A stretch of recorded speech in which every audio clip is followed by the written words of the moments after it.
Olá, amados, sejam todos muito bem-vindos à nossa aula de número 53, livro O Poder do Subconsciente, Dr. Joseph Murphy, página 144. Subtítulo: Como percorrer a estrada real para a riqueza.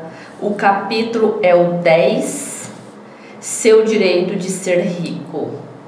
Se é nosso direito de ser rico, como nós vamos percorrer a estrada real da riqueza? Existe uma estrada real? Na aula passada eu perguntei, será que tem um segredo que esses ricos escondem? Como ficar rico e nós não sabemos? O Dr. Joseph Murphy diz que tem uma estrada, e essa estrada, ela é uma estrada real a percorrer, para encontrar, para ir de encontro com a riqueza. Uma vez compreendido os poderes do subconsciente, você tem ao seu alcance o mapa da mina para as riquezas de todos os tipos: espiritual, mental e financeiro. Se nós compreendermos e nós tivermos esses três caminhos do mental, do espiritual e das finanças, com certeza o resto são consequências. Se você tem o material e você tem o espiritual, e esses dois níveis de consciência passar a se conversar, você entra em equilíbrio, porque a mente e o corpo, o material e o espiritual, o mental é o teu pensar, é a tua atividade mental, é as tuas conversas interiores, como você pensa o dia inteiro, quais são as qualidades dos seus pensamentos. Por isso que o Dr. Joseph Murphy diz que aqui você tem ao seu alcance um mapa da mina para essa riqueza mental, espiritual e financeira. Se você conseguir alcançar qualquer um desses, qualquer um outro que você quiser, digamos que você queira ajudar uma pessoa próxima, você conseguiu alcançar o nível, a consciência espiritual da fé, você conseguirá passar para essa pessoa, independente se seja uma criança, um parente, um paciente, um amigo de trabalho, um sócio, seu patrão, seu funcionário, seja lá o que for. Quem se deu o trabalho de aprender as leis da mente acredita e sabe com certeza que nada lhe faltará. Parece aquela frase do Cristo, né? Conheça a verdade e a verdade te levará para onde você quer. Conheça a verdade, ela te libertar e nada te faltará. Parece uma coisa só ou muito semelhante? Será que quando nós temos liberdade, será que nós precisamos de algo? Será que não é a liberdade que nós tanto almejamos para alcançar qualquer coisa? Se nós temos a liberdade, não temos bloqueio ao pensar, qual seria a dificuldade de atrair riquezas? Cifrão: saúde, paz, equilíbrio.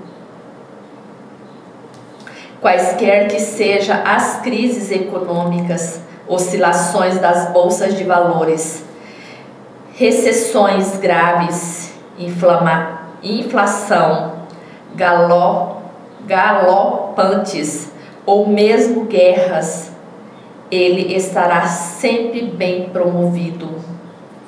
Independente, quando você entende as leis da mente, qualquer acontecimento que está ao seu redor, ao mundo, não chegará a você.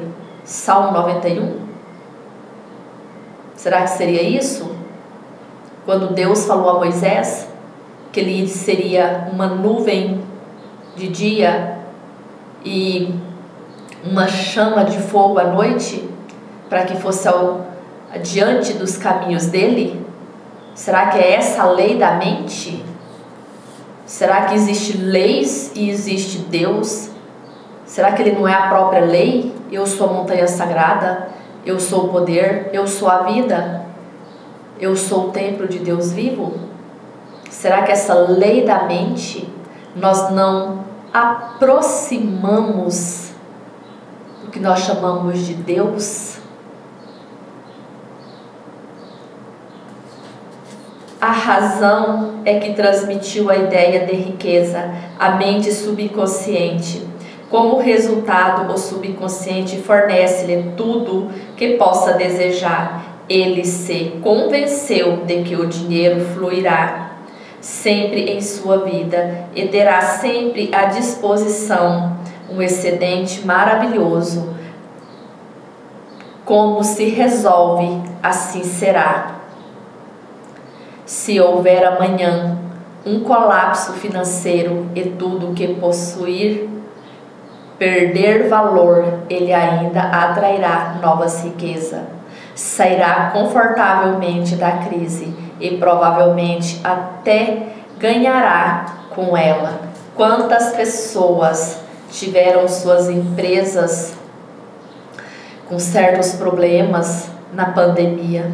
Quantas pessoas ganharam dinheiro? As pessoas disseram: estão aproveitando de uma crise. Não, amados, ninguém aproveita de algo que não é merecedor. E você pode estar dizendo: tá bom, então como que pode alguém ser roubado, alguém ser lesado, isso ele é merecedor?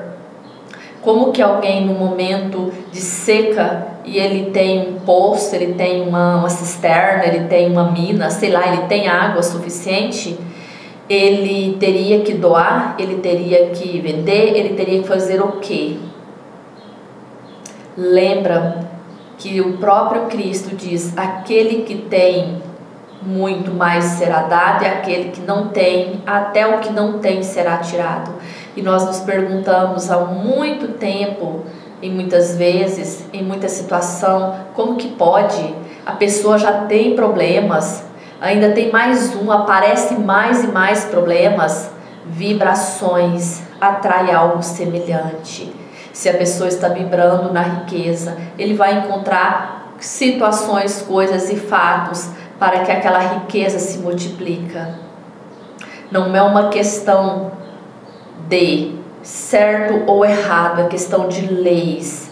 Então, eu estou dizendo que eu compartilho, que eu compactuo com o erro? Não estou dizendo isso, eu estou dizendo de vibração.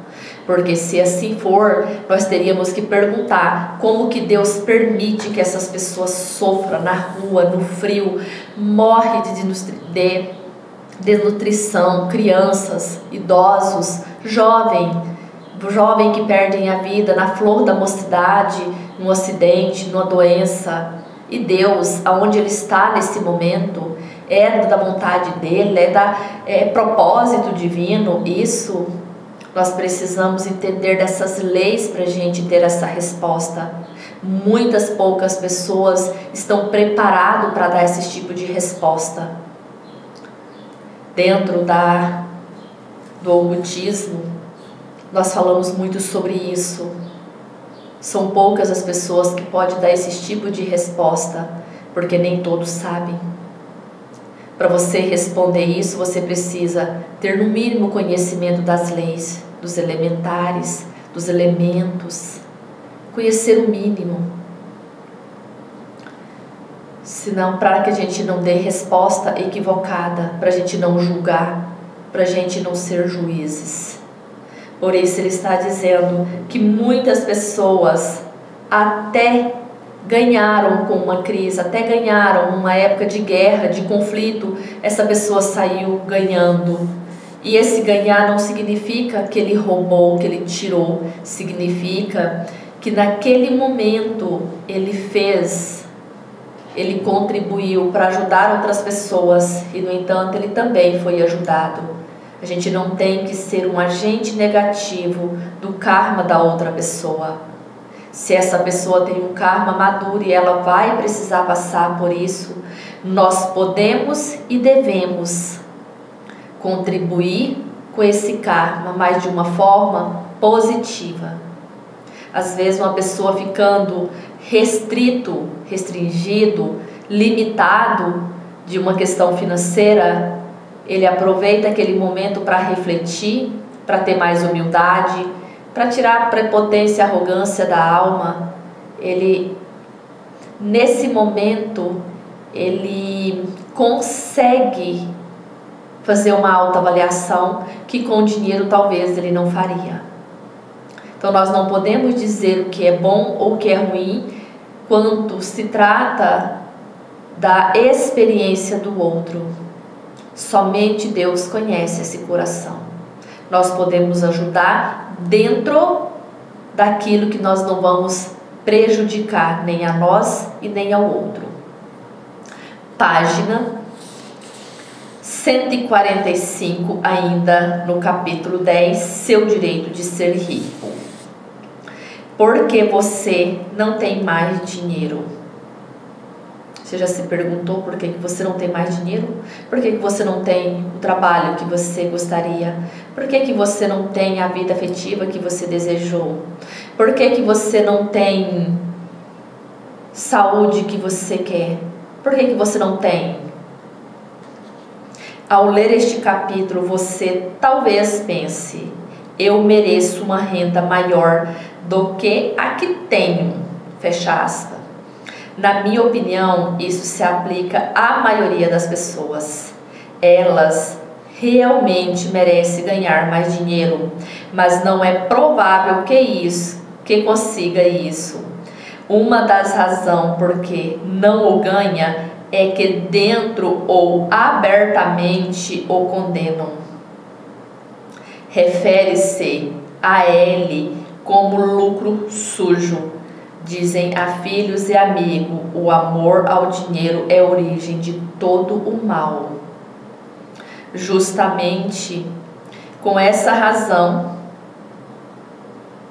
para não prosperar a outra, um sentimento subconsciente sorrateiro que a pobreza encerra algumas virtudes especial. É incrível isso, porque a pessoa fala, repete, afirma, pensa, sente e em outros momentos quer ter dinheiro. Ela quer ter o dinheiro. Tem algumas pessoas que até se esforçam. Nem sempre é a procrastinação e a preguiça. Muito se esforça, mas ele está sempre afirmando que ele não tem sorte, que as pessoas que não têm dignidade, que não tem nobreza, está sempre ganhando dinheiro e ele não. As pessoas que nem têm uma vida reta, têm saúde, têm um relacionamento, têm dinheiro. A pessoa fica olhando a vida do outro, criticando, condenando e julgando a vida do outro, invejando a vida do outro. E por isso a vida dela está sempre estacionada. Não é muitas vezes falta de trabalhar, muitas vezes não é falta de ter habilidades. Alguns são falta de habilidade, alguns são preguiças, alguns são procrastinação, que eu acho que essa palavra é até muito leve. Procrastinação é uma coisa que quem tem coragem não faz isso. Pessoas que têm coragem não ficam procrastinando, não. A procrastinação, na verdade, é uma palavra enfeitadinha para dar nome à preguiça. Meu ponto de vista, muito particular, tá? Esse molde subconsciente talvez tenha origem em educação recebida na infância, ou quem sabe baseia-se em falsas impressões das escrituras. 50% de um lado, 50% do outro. 50% trazemos da infância, 50% nós acreditamos que a escritura prega a pobreza. A humildade na escritura é algo bem reforçado pelos salmistas, pelos os personagens da Bíblia, mas em nenhum momento eles estão dizendo que humildade e pobreza é uma coisa só. Isso é muito confundido dentro das nossas casas, dos nossos lares, das nossas famílias, da nossa cultura, principalmente. Quando o Dr. Zé Murphy diz que isso pode ter uma base, uma raiz, pode ter origem na nossa infância e na religião, eu posso dizer que na minha vida foi 50% de um lado e 50% do outro. Então, em outras palavras, eu não tinha opinião própria sobre isso, até que eu comecei a compreender o que realmente eu queria da minha vida, fazer um planejamento de vida, e aí tudo começa a ter uma mudança extraordinária. Quando nós acreditamos no nosso potencial, tá bom, eu não tenho potencial suficiente para isso, eu quero ter uma profissão, mas eu não estou investindo nessa profissão. Você não vai desenvolver essa habilidade nunca. Se você tem a habilidade e você julga que está faltando oportunidade, você precisa fazer uma reavaliação, porque quando nós temos uma habilidade muito desenvolvida, um potencial muito inato, as oportunidades elas vão chegar até nós. Agora, se você não quer buscar essas habilidades para aquela profissão, estou falando de profissão, mas pode ser qualquer coisa. Às vezes é saúde, a pessoa quer ter uma saúde, quer ter uma vida mais saudável, mas tem uma alimentação péssima, como se fosse uma criança. A pessoa quer ter um corpo adequado para que se possa se locomover com facilidade, ter uma flexibilidade. O corpo nosso, ele precisa de movimento para locomover com facilidade, ter essa elasticidade, assim como a nossa mente, mas a pessoa não faz nada para isso. Se nós tivermos uma mente muito treinada, nós não precisamos fazer nada disso. Mas creio que a maioria, ou pelo menos 90% da nossa humanidade, ainda precisa desses complementos. Ele diz justamente que quando nós negligenciamos a nossa prosperidade, nós falamos que é um jogo sujo, que as pessoas que enriquecem é de forma suja, é de forma errada, é de uma forma que nós não queremos prosperar daquela maneira. E nós precisamos entender que não é a maneira que a pessoa prosperou. Nós precisamos entender que a prosperidade é o que nós queremos. E como nós vamos atrair essa prosperidade depende de nós.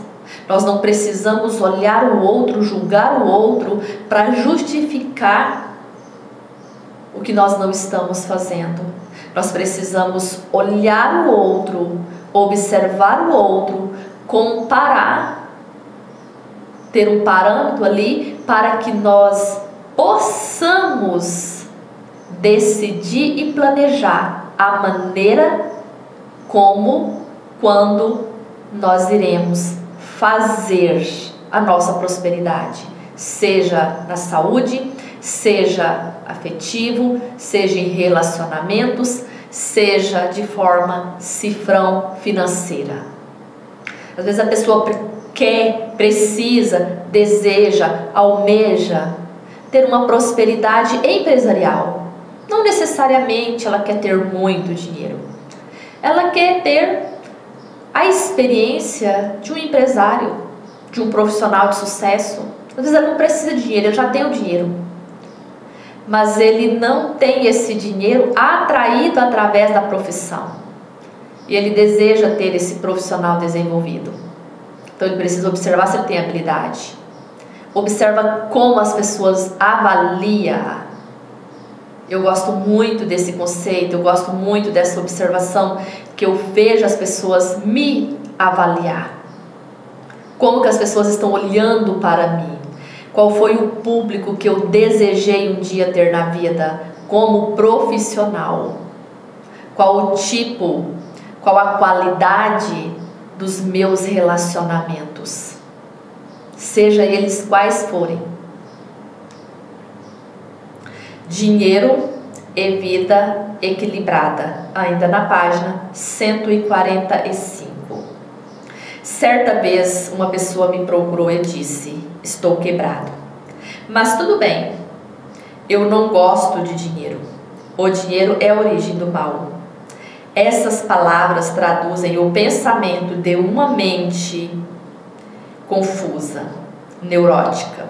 O amor ao dinheiro, com exclusão de tudo mais, o levará a um estado assimétrico, desequilibrado. Você está aqui para usar sabiamente seu poder ou autoridade. Algumas pessoas anseiam por poder, enquanto outras anelam por dinheiro. Vamos colocar, e eu gosto muito de colocar um pouco de luz, que as pessoas sempre dizem que o dinheiro é a causa do mal, o amor ao dinheiro é a causa do mal, o dinheiro é isso, o dinheiro é aquilo. Gente, quando as pessoas até falam que amor ao dinheiro, qual seria a diferença nós ter amor a um animal e amor ao dinheiro? Qual é a diferença?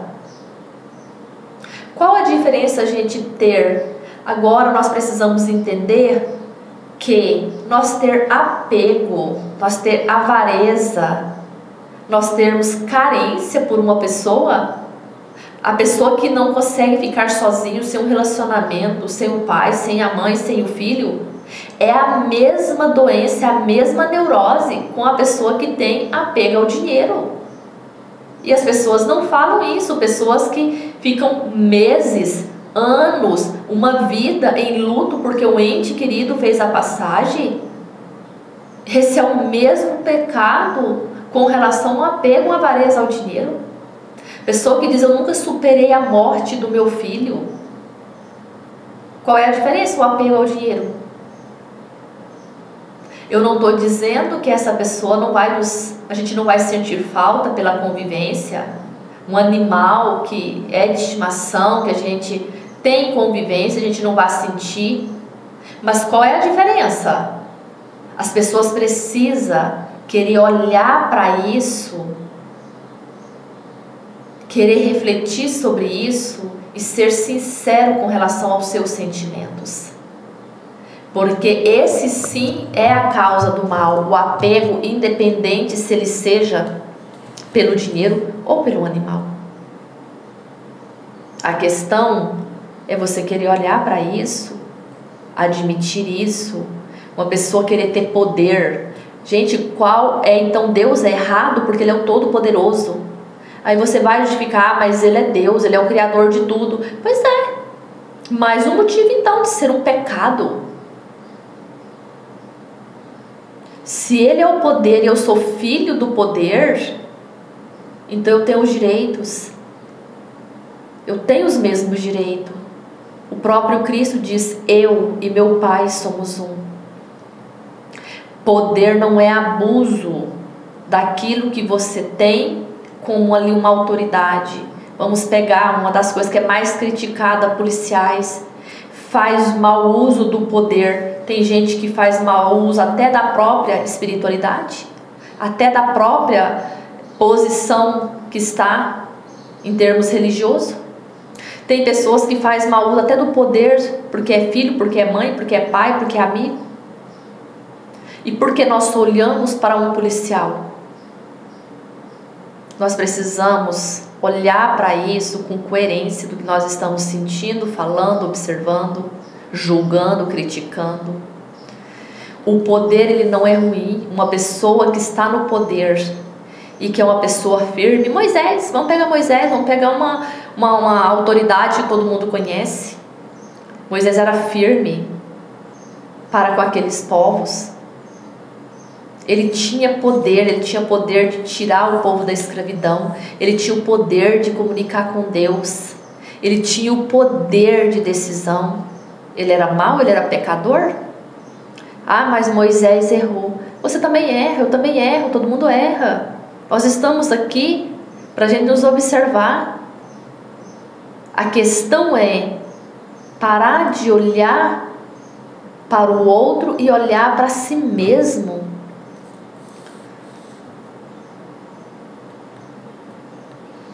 Se põe o coração exclusivamente no dinheiro e diz: dinheiro é tudo o que quero, vou me concentrar em juntar dinheiro, nada mais tem importância. Você poderá ganhá-lo e acumulá-lo,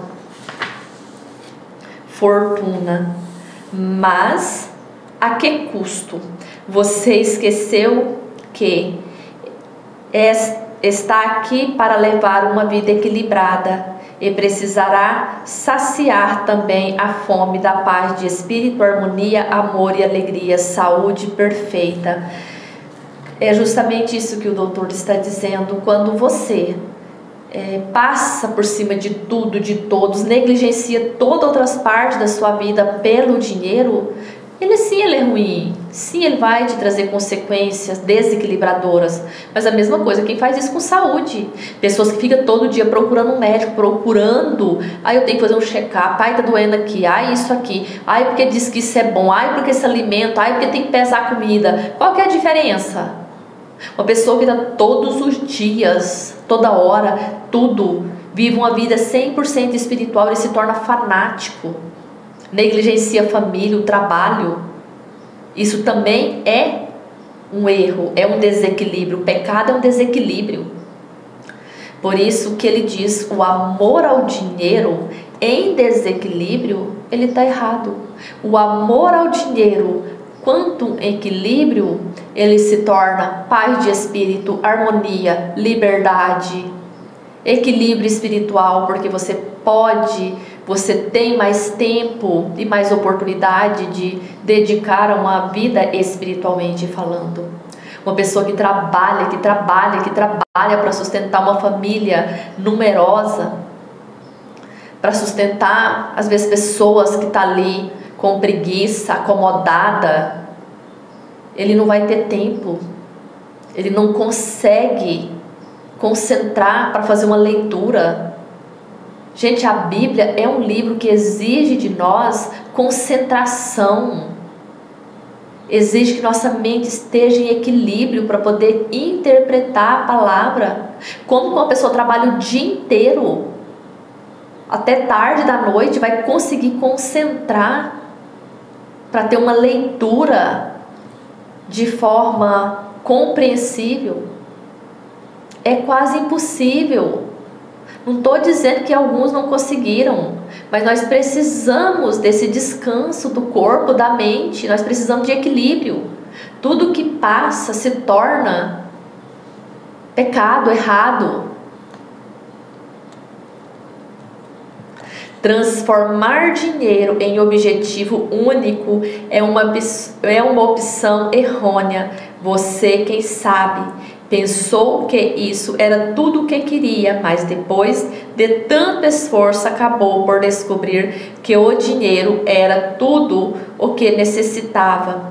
Ninguém em seu leito de morte deseja poder ter dedicado mais tempo a juntar dinheiro.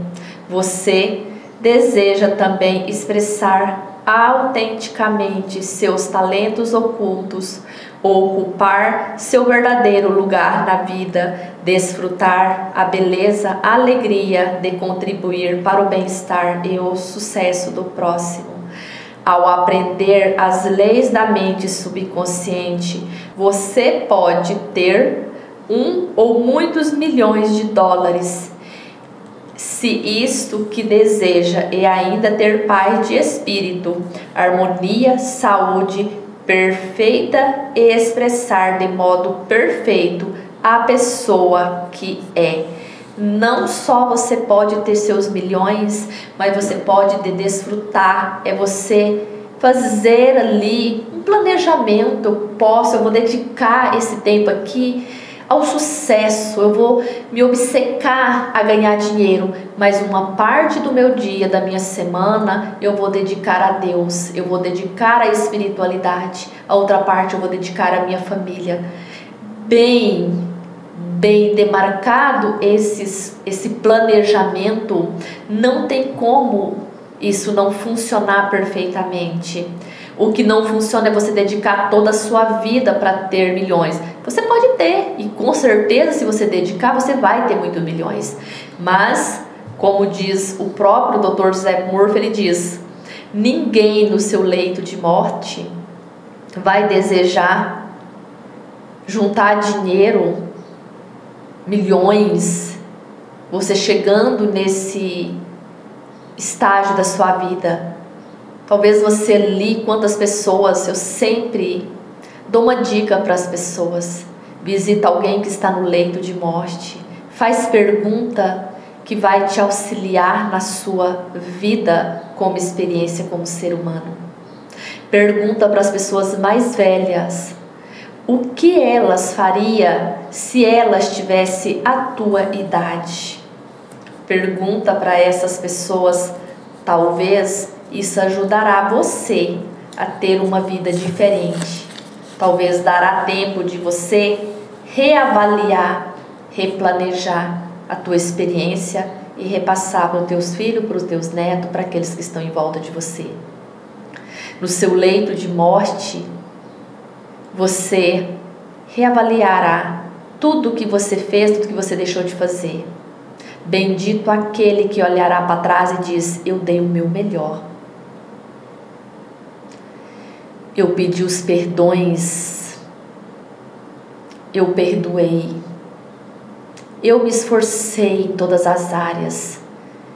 Eu sou a filha que eu me esforcei a ser. Eu sou a mãe, eu me esforcei a ser.